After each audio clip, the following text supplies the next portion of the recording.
It's not your game, you're a coach, you're a problem setter, you're not a problem solver, you're not gonna architect, the game model or the formation for a Yeah. group of U10s, right? Just let them play. Like, at the end of the day, if you're just letting them play, letting them have an experience to learn how to solve problems out on the field, and you're just creating that environment for them, that's more than half the battle right there.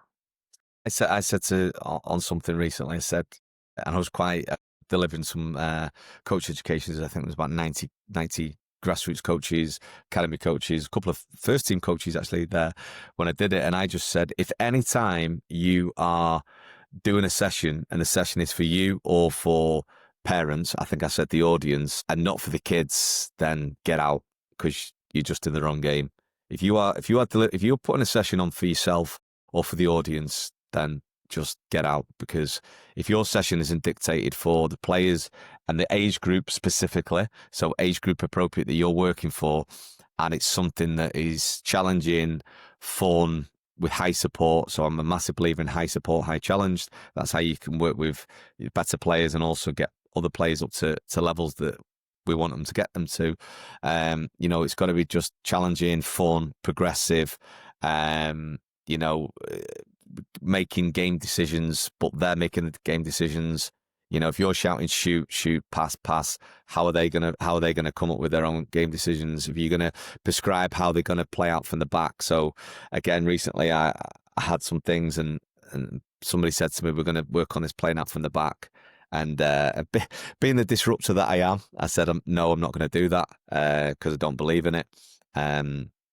I said they don't need a set way of being able to build out from the back, but individually they all are going to know by a certain point in the season or whenever how to receive the ball to a back foot, how to step in, how to take with the outside of the foot, how to do a no touch turn, how to get in a position to be able to play forward. So are you able to think forward, play forward, run forward? Am I able to play through, around and over?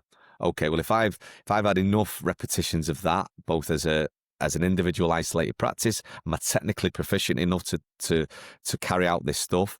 And do I understand when and where I should do it? I'm not telling them how they should play out from the back. If I'm playing an 11 side, 11v11, if my centre halves know how to receive the ball with the right weight, or if a centre half and a goalkeeper knows how to play the ball with the right weight, with the right technique, with the right message on the pass that allows them to take to the back foot and step through, brilliant.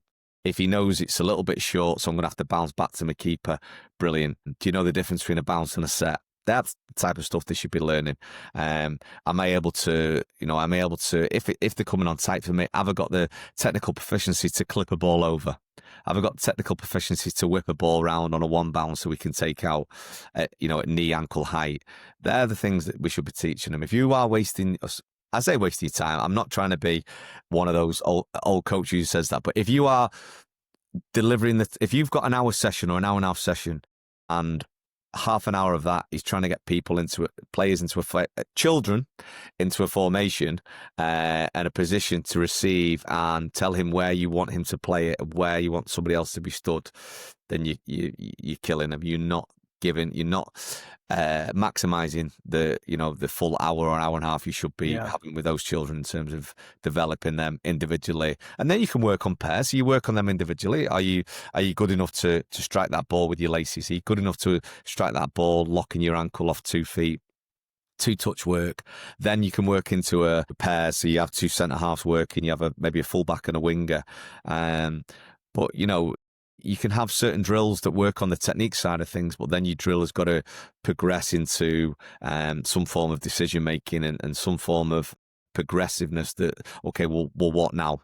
And then I'm a massive believer of what ifs. So, okay, if that ball's gone there and that's now blocked because they've cut it there, well, what if now? I don't want to say to you, well, okay, well, if they do block that off, I want us to play through here into here and we'll draw them in and stuff. I want you to individually know that, okay, if I've not been pressed, I can step through and break the lines with my touch.